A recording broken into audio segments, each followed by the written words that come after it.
രാത്രി ലൈവില് സിബിനും കൂട്ടരും കൂടിയിട്ട് ജാസ്മിനെയും ഗബ്രിയെയും വറുത്തു കോരി എടുക്കുന്നുണ്ടായിരുന്നു. എന്തായാലും ജാസ്മിനും ഗബ്രിക്കും ഇത്രയും ദിവസം നിന്ന് കളിച്ച ആ ഒരു കളിയിൽ നിന്ന് മാറി നിന്നുകൊണ്ട് വ്യത്യസ്ത ഒരു ഗെയിമാണ് ഇപ്പോൾ കളിച്ചുകൊണ്ടിരിക്കുന്നത്. ഒരു സെന്റിമെന്റൽ സ്ട്രാറ്റജിയൊക്കെ രണ്ടുപേരും കൂടി പയറ്റി നോക്കി.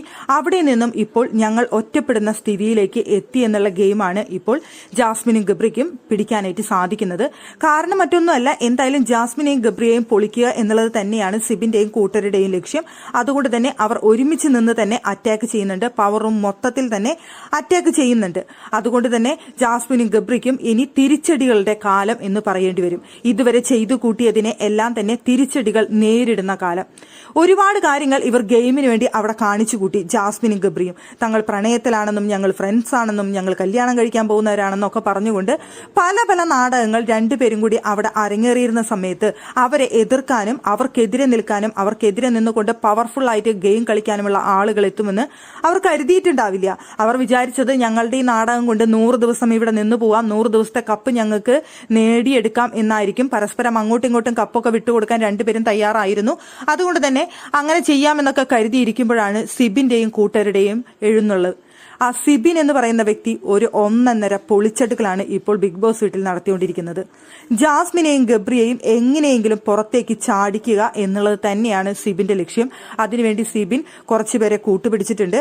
അവരെ എല്ലാവരെയും കൂടെ നിർത്തിക്കൊണ്ട് തന്നെയാണ് ജാസ്മിനെയും ഗബ്രിക്കും ഇട്ട് അടിച്ചുകൊണ്ടിരിക്കുന്നത്. ഇന്നിപ്പോ വഴക്ക് കൂടുന്ന സമയത്ത് അവിടെ പറയുന്നുണ്ടായിരുന്നു, നിനക്കിനി എത്ര സെന്റിമെന്റൽ സ്ട്രാറ്റജി എടുത്തിട്ടും ഒരു കാര്യവുമില്ല, നിന്നെ ഞാൻ കാലുവാരി നിലത്തിട്ട് അടിക്കും എന്ന് തന്നെ, മുട്ടിലഴയും നീ എന്ന് തന്നെയാണ് സിബിൻ അവിടെ ഗബ്രിയുടെ അടുത്ത് പറഞ്ഞിരുന്നത്.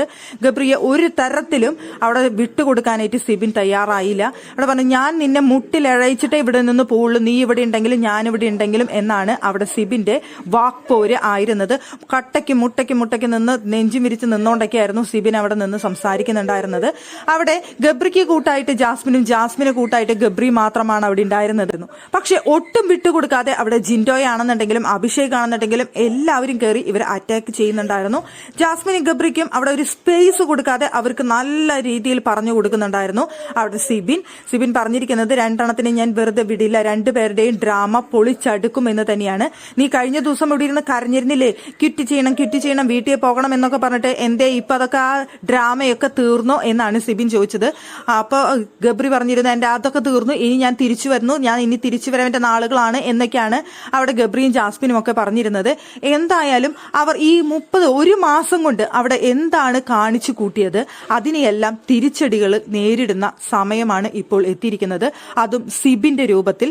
അതിനെ സിബിൻ തക്കതായ തിരിച്ചടികൾ നൽകിക്കൊണ്ടിരിക്കുകയാണ്. ജാസ്മിനും ഗബ്രിയും ഇനി എങ്ങനെ ഗെയിം കളിക്കും, അവിടെ എന്താണ് ഇനി അവർ കളിക്കാൻ പോകുന്ന ഗെയിം? എന്തായാലും ലവും പ്രണയവും അവരുടെ മെലോ ഡ്രാമയും ഒക്കെ അവിടെ കഴിഞ്ഞിരിക്കുകയാണ്. ഇനി സിബിനെ എങ്ങനെ നേരിടും, സിബിനും കൂട്ടരെയും എങ്ങനെ നേരിടും എന്നുള്ളതാണ് ജാസ്മിന്റെയും ഗബ്രിയുടെയും ഗെയിമിൽ ഇനി കാണാനിരിക്കുന്ന കാര്യം എന്ന് പറയുന്നത്. എന്തായാലും അവിടെ ഗബ്രിക്ക് പിടിച്ചു നിൽക്കാൻ കഴിയുമോ എന്ന് എനിക്കറിയില്ല. ജാസ്മിന് ചിലപ്പോൾ പിടിച്ചു നിൽക്കാൻ കഴിയുമായിരിക്കും. ജാസ്മിന് കുറച്ച് ഫാൻസ് ഉണ്ട്. അതുകൊണ്ട് വോട്ടിങ്ങിൽ വന്നാലും ചിലപ്പോൾ നോമിനേഷനിൽ വന്നു കഴിഞ്ഞാൽ വോട്ട് കിട്ടിക്കൊണ്ട് ജാസ്മിൻ ചിലപ്പോൾ നിൽക്കും. എനിക്ക് തോന്നുന്നു ഗബ്രിക്ക് അങ്ങനെ ഒരു രക്ഷയുണ്ടെന്ന് തോന്നുന്നില്ല. ഗബ്രി അങ്ങനെ പുറത്തേക്ക് പോവുകയാണെന്നുണ്ടെങ്കിൽ ജാസ്മിന്റെ കാര്യം കട്ട പുകയായിരിക്കും.